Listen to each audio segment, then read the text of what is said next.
want to start on Trent, please, because obviously when speaking about him being left out of the squad to face Germany, Gareth Southgate said we had Kieran, but at the moment I feel his all-round game is ahead of Trent's. I just wonder, what are your thoughts on what's been said, and what conversation have you had with Trent over the situation that he's facing, battling to get to a World Cup, and does he even need a pick-me-up at all? Does he need a lift at the moment? Do you really want to open this box? I mean it. No, actually, you're an English journalist, and we can now discuss selections, whatever, until the World Cup starts. It's one of the reasons why you make massive stories of these kind of things, why the team cannot prepare properly. If you ask me for my honest opinion, we will create headlines. That's clear. You want that? Helps Germany maybe, I'm not sure, but doesn't help England. I don't know why we do that. It's a situation that a manager picks a player or not, which I would decide obviously differently, but I'm not in charge for this team, and that's why it is so. If you want to discuss it, I have a lot of things to say, but I'm really not sure that it makes sense. I'm happy to discuss it as well. Yeah, no, of course you are happy. I mean, I find it surprising that he's... Is anybody else interested in that subject, or is it just Guy? I find it interesting only because... Dom is not here. Oh, you are here. Sorry, I was hiding. Yeah. I find it interesting because obviously Trent has won just 17 caps since his debut in 2018, and only one of those has come in the last year as well. We all know the qualities that Trent has. So I'm just wondering as well how it impacts him, because obviously desperate to go to the World Cup, he'd like to be a starting fullback for England as well, I'd imagine. So you've got a situation to manage a player here, but also does he need a pick-me-up? We are fine here because it's completely different. Because obviously I see him differently. That's clear. That's obvious.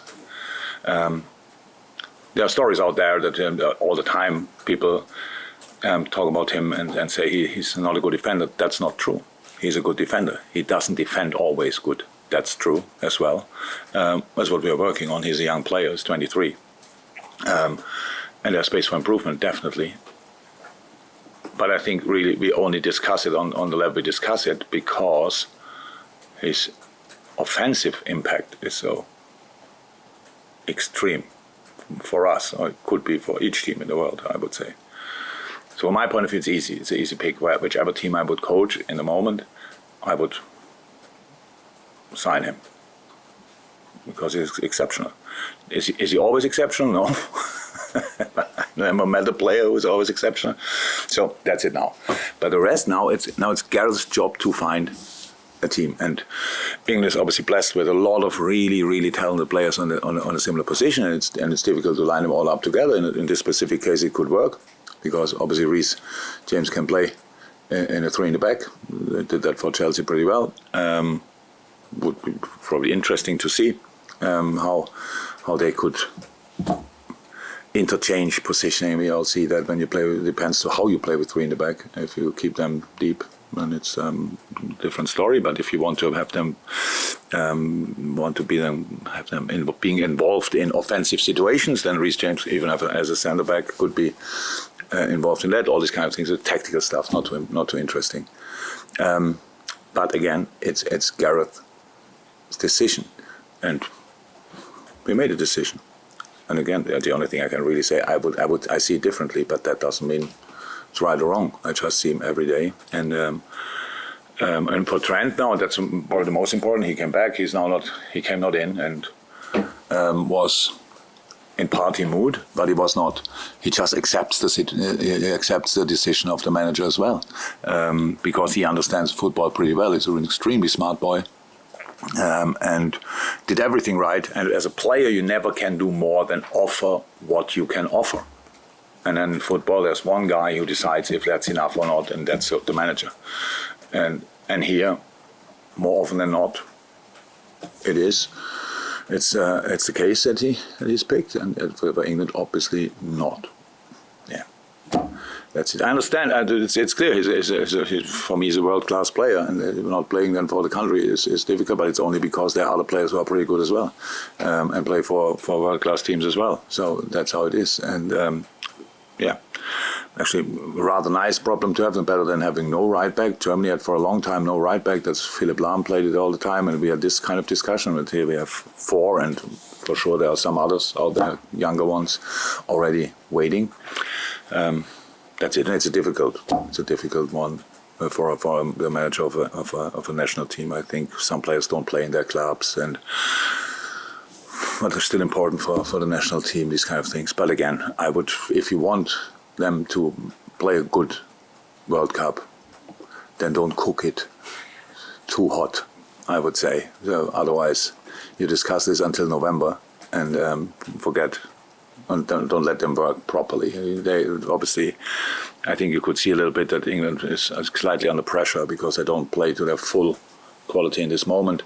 But that's obviously possible at a World Cup. So if you want to have that, good stories with negative headlines, work on it. If you want to be a bit more supportive, work on it. Let them do the job and criticize afterwards. So how are you looking squad-wise? Because obviously we saw Konate, Ramsay, Kelleher all train yesterday. Are they fit to play this weekend? How else are you looking fitness-wise as well? We didn't see Nunes, Diaz, Jota or Robertson training yesterday. Also Naby and Curtis. What's the latest results then? Okay, you have to help me a little bit. So some are still out doing rehab. That's Robbo, that's Curtis, that's Oxley, that's Naby. If I'm 100%, yeah, definitely these 4. Diaz and Jota. Yeah, they came back from international. How it always is, long flight. So Louis only landed yesterday morning, so I didn't see him yet. I heard he's good, but see him only later now. Darwin, yeah, precaution after intense travel and games. Same for Diogo. That's it, I think. Kelvin is not ready to play, but over the moon that he can train now, it's fine, it's really good.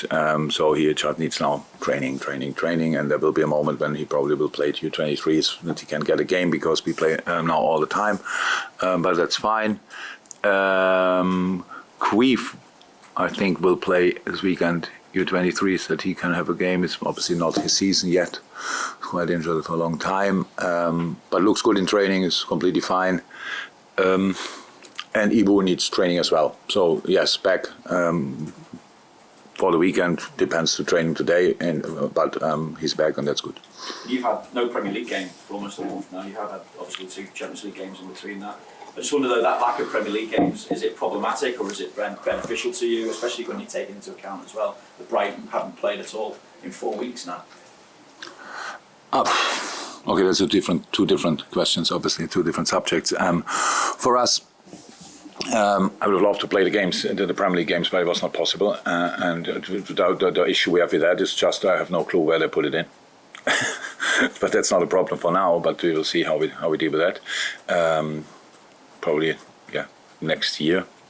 Don't like to have a game in hand or 2 games in hand. This kind of thing is not cool. But it's a situation, so we cannot change that. So we don't think about it too much.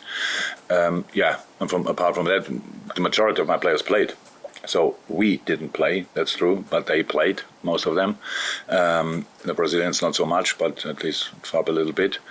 So that's fine, that should be fine. But of course, for us, we never are out looking for excuses, and this is for sure not a moment where we think about that. We have to show consistency.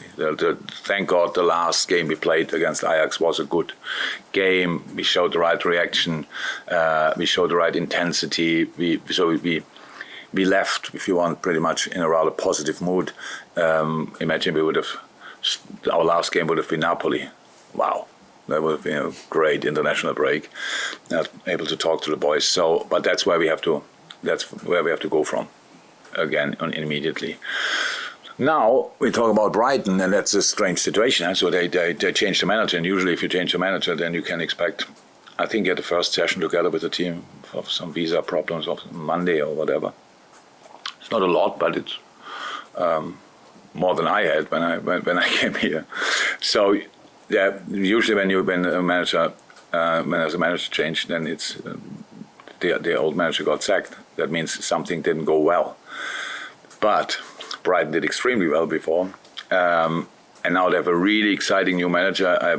Brighton is doing an incredible job. And he did an incredible job at Sassuolo and Shakhtar. Probably most of the people remember the game against Madrid. Really good game. And that's him. He's a really brave coach. He's very influential. I don't know how good his English is in the moment. That could be a bit an issue, but apart from that, his football idea suits Brighton, which is a football playing team. But we don't know what we expect, obviously. How much is old Brighton? How much is new Brighton? The only thing what we know is a really good team. And they were in a good moment before. They couldn't play anymore because, by the way, I don't know why their first game was cancelled. There was a train strike. Of course, there was the Premier League cancellation. Oh, yeah, the Premier League cancellation. The second one, okay, train strike. Okay, so that's the situation. So we don't know, but it's for us.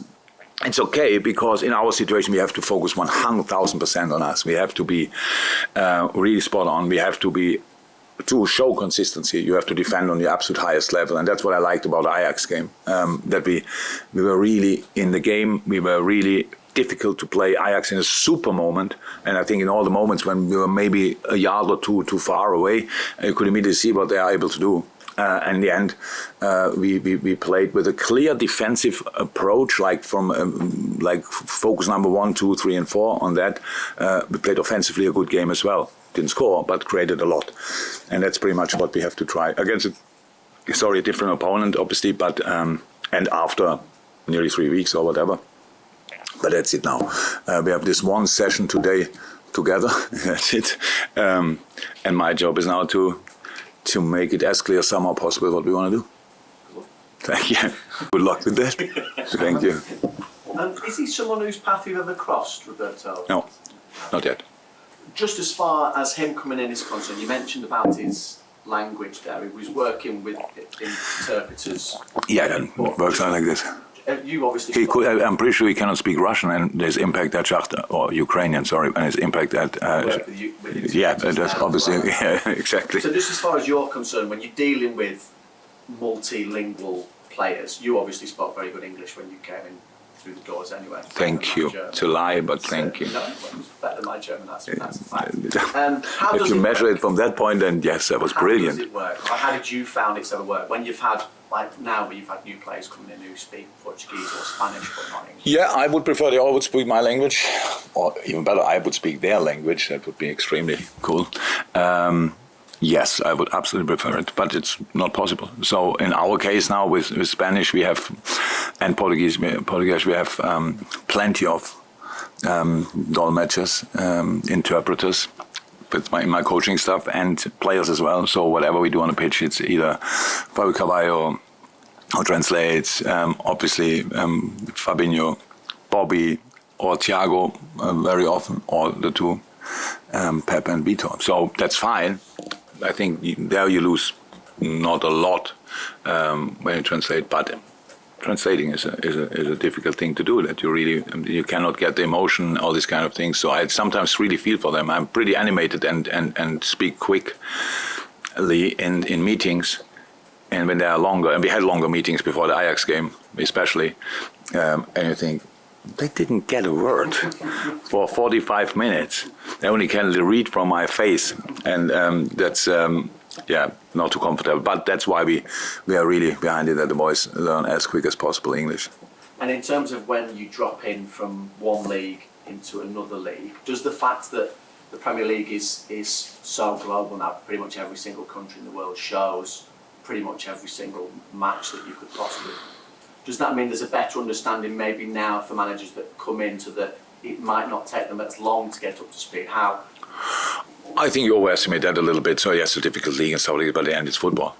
So should not forget that. And I think my colleague is rather adventurous. I don't think it's from Sassuolo going to Shakhtar Donetsk is now a move where I think, he's just happy to do what he's doing, and wherever somebody asks him to do it. So that's absolutely fine. But in the end, for all of us, it's kind of the holy grail arriving in the Premier League. That's how it is, and it's for him for sure a big chance as well. But it's just I don't know him. I just saw his team. I just saw, but we're all different.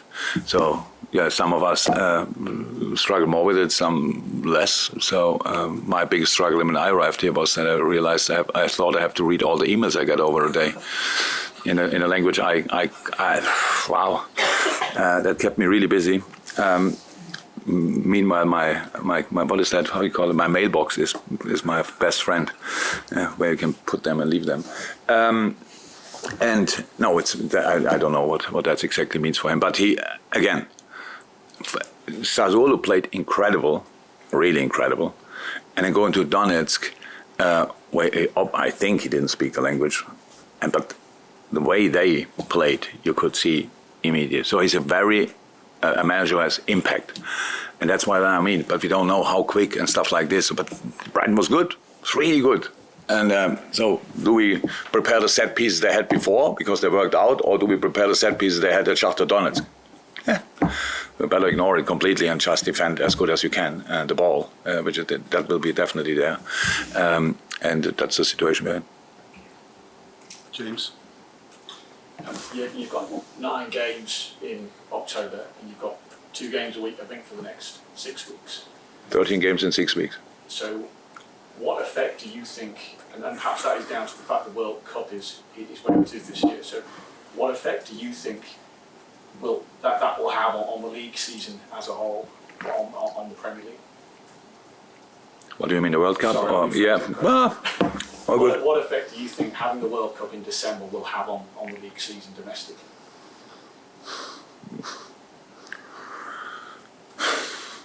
I don't know. I really don't know anymore. But it's, of course, it's. Let me say the problem is, you have a tournament in the middle of the season. That's the problem with that is that the boys who come back from the World Cup play a week later. Premier League. So usually you have the highlight is the World Cup, and then you can relax. For the boys, it's not too long, but at least 2-3 weeks, and then you go again. This time, if you're on the final, you can relax 2 days, and then you start training and preparing the Aston Villa game. So that's of course impactful. It's a really long season for everybody, for the players involved in the World Cup, especially. Yeah. I think it's no news. I think it's it's not a good idea to do it like this. That's how it is. But obviously, I thought that from the first day. It has no influence at all, and it's fine. Now we are in the situation, and now we don't think about it at all for a long time already. So it's just we have to. For us now, the next 6 weeks are obviously very important. But we didn't have the start we wanted to have. For some explainable reasons, and for some reasons not explainable, and we should not even try to explain it. It was just not good enough in moments. But that's now gone. That's our basis, and from here we go. And now the job is to collect points. Bam, start doing it now. Very intense. Yes, hopefully the boys come back. So when you count through, if they all come back and the others stay fit, then we have a squad where we can deal with a lot of football games. If we don't have that, then then it's difficult. Then you push through. Then the available boys have to play too often. The others have to play too early. Stuff like this. So. In a moment, but this only second, it looks like the situation is better. That we just can now that they come back. The 4 players I mentioned now before are on the way back. Mid-end October, I think they are. Would be then complete if nobody's out until then, and that's obviously would be a good situation. But don't know about that now, but don't have to think about it. The only thing I have to think about is who's available for Brighton, make a lineup, agree on a plan, and go. Can I ask about Calvin Ramsay as well, in terms of you brought him from Aberdeen, so what is it about him that you've seen that you'd like to add to your team? An outstanding talent. Great. So we scouted him as well, a lot of games of Calvin, and he did exceptionally well. For the young age and the way he plays, he's a real player. He's really involved in everything. So it's a real talent. I was really excited. I am excited about him. But then he arrived here and he had this issue with the back, and so since then he was out. Now I saw him 2-3 times training, but it's the first 3 sessions. Now we know much more about him as a boy. Outstanding, well-educated, friendly, a really confident, a really good boy. So now we start working. That's it. So, and how it is for all of them in that age group, the sky is the limit. So I have no idea where it can go for him, but the start in his career was really good. Now we had a little interruption, better now than next year, whatever. It's now done. We are through this, and now we have to make sure that we can work as much with him to give him just a good chance to have the best possible career. Juliet? No? Any more? You open? Yeah, again, a non-football question, if I may. From the videos we've seen of you going viral in the past, you're quite partial to a sing-song. Well, Liverpool is up for Eurovision, it's one of the 2 host cities. What? Liverpool. Yeah, again, Liverpool is up for what? Up for Eurovision. The Eurovision Song Contest, I host it. Yeah. It's between Liverpool and Glasgow. Liverpool and Glasgow won. Now I'm excited because we traditionally do really bad in Germany, I mean. Yeah, I just wanted your thoughts on... We still watch it. You still watch it? Yeah, of course. I wanted your thoughts on what it would mean for the city if Liverpool did get to host Eurovision. I have no idea. No, I have no idea. I don't know exactly how this competition works. So because we watch it. It's a bit perverse, whatever, to watch it. Even you get 0 points from Austria, definitely, and these kind of things. So I think it's pretty famous in Germany. Watching it. At least, yeah. I mean, when it was Dortmund, we always watched it in the team hotel the night before the game or stuff like that. We're just disappointed about the result. But I don't know what it means for the city. If other people know that better, if it's good for the city, bring it here. It would be really great. All these fantastic singers, ABBA and all these guys, when they're coming as well, would be great. But no, I'm not especially for these kind of things. But Liverpool is a city where you can have a good party. So if the people are coming here and want to have a party, I think that we can do that. When is it? Next year. Oh, next year. But when is it? I unfortunately don't know. You don't know. Yes, you're really well prepared. Yeah? So will the weather be good or will the weather be like today? So who cares? No, yes, it would be very important for the city if we could get that. If that helps, if I say that. Thank you. You're welcome. Any more for the embargo? Yeah, you're just wondering on Andy Robertson, when do you think he might be back available? Obviously, the Rangers game will be a big game for his fit. He's doing really well, but that it looks really good. So he's not out for long, already too long out if you want, but now it was the international break, so that helped in this case a little bit. He's already out on the pitch running, good sign. I don't know if it will be next week or the week after, don't know. It's no more, we move on to the embargo section. Hey guys, hope you enjoyed that video. If you did, please do drop a like on it and give us a subscription to this YouTube channel as well. If you want even more Liverpool content in your lives, either in podcast or video form, check out redmenplus.com, our subscription service. It's absolutely brilliant and you will love it.